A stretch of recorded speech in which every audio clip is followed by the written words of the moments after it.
to a crucial friend at the center of America's Indo-Pacific strategy. Please welcome Taiwan Ambassador Alexander Yui.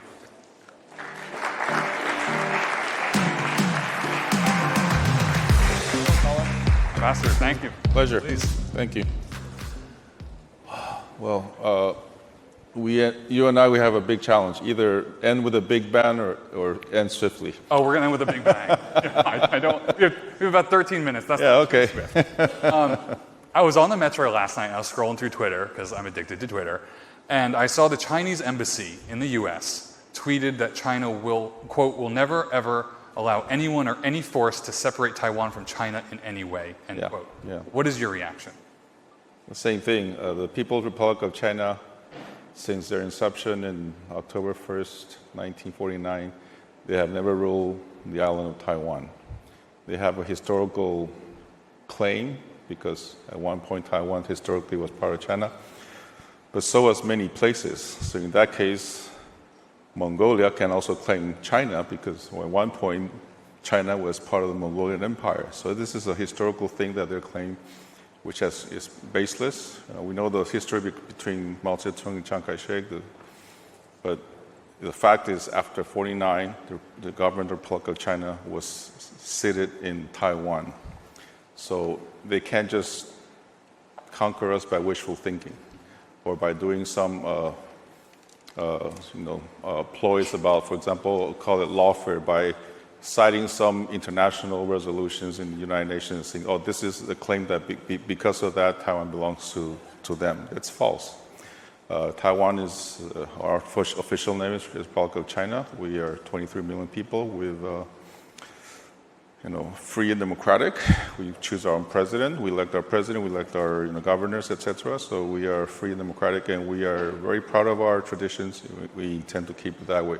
And that's the whole reason why there's so much tension in the Taiwan Straits, because they want to absorb, annihilate what is us as we are, in the good way or by force. And that's the whole tension that is rising there. But they have no groundless claims, put it that way.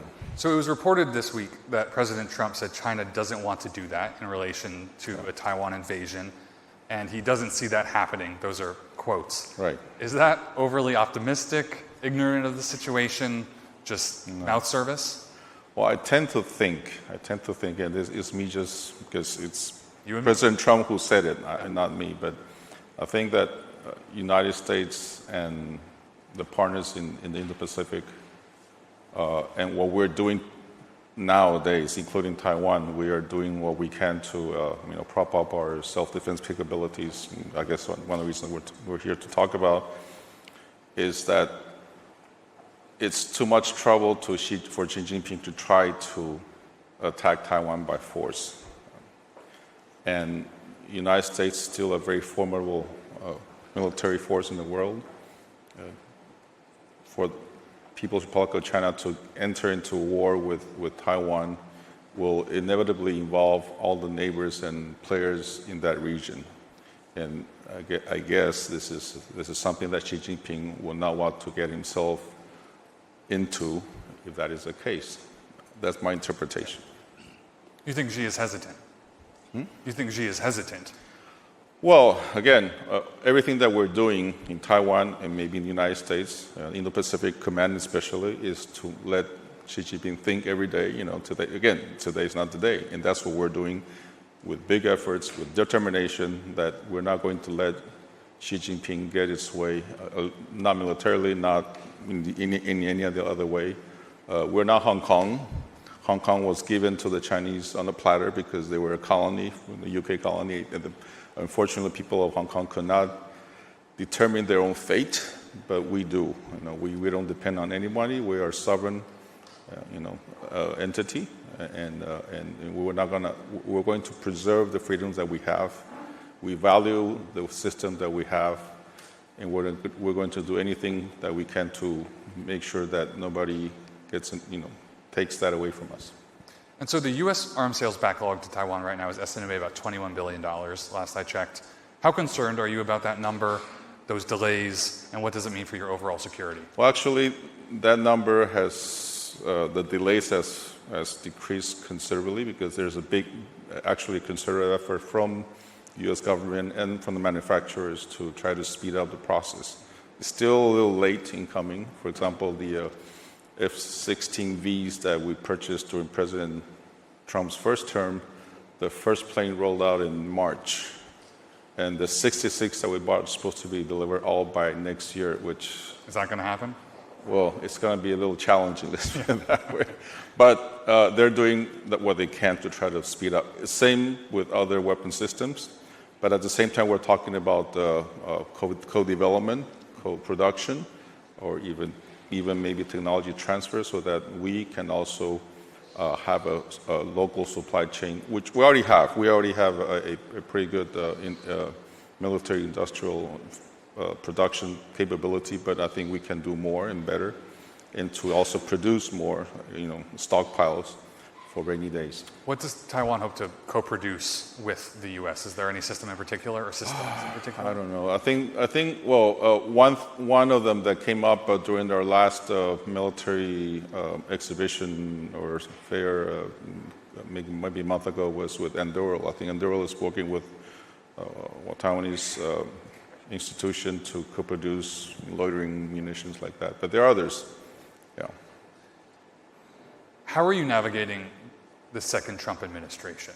Its power players, its idiosyncrasies, and then how does the dynamic compare to prior administrations? Well, it's quite different. Is this a place to say that? I'm not sure. That's up to you.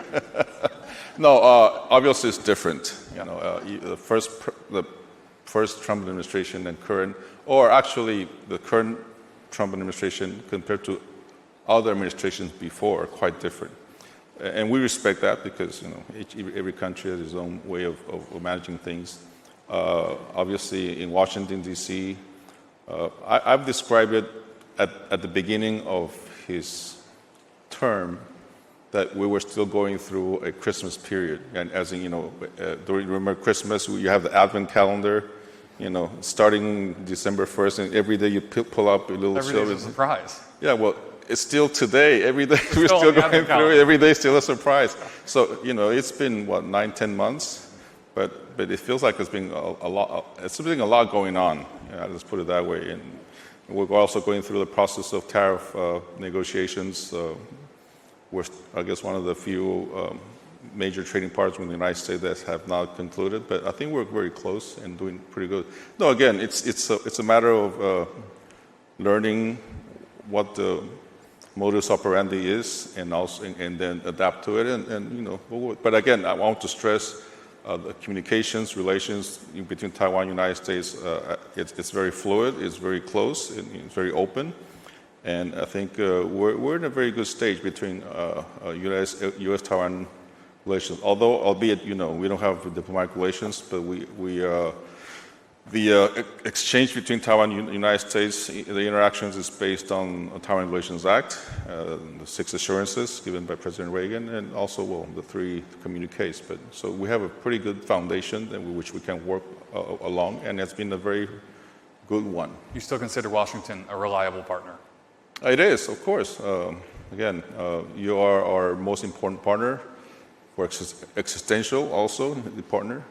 Our work with many of your agencies is actually, we're doing a lot of good things together.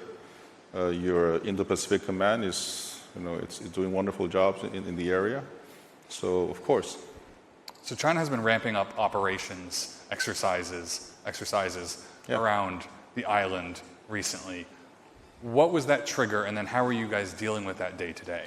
Well, some people say, oh, that's because Speaker Pelosi went to Taiwan and sort of, crossed the red line. Therefore, we're going to punish you. And no, but we've been at it again, going against each other, or at least the Chinese Communist Party ruled China, trying to dominate Taiwan since 1949. We've been at it for 76 years.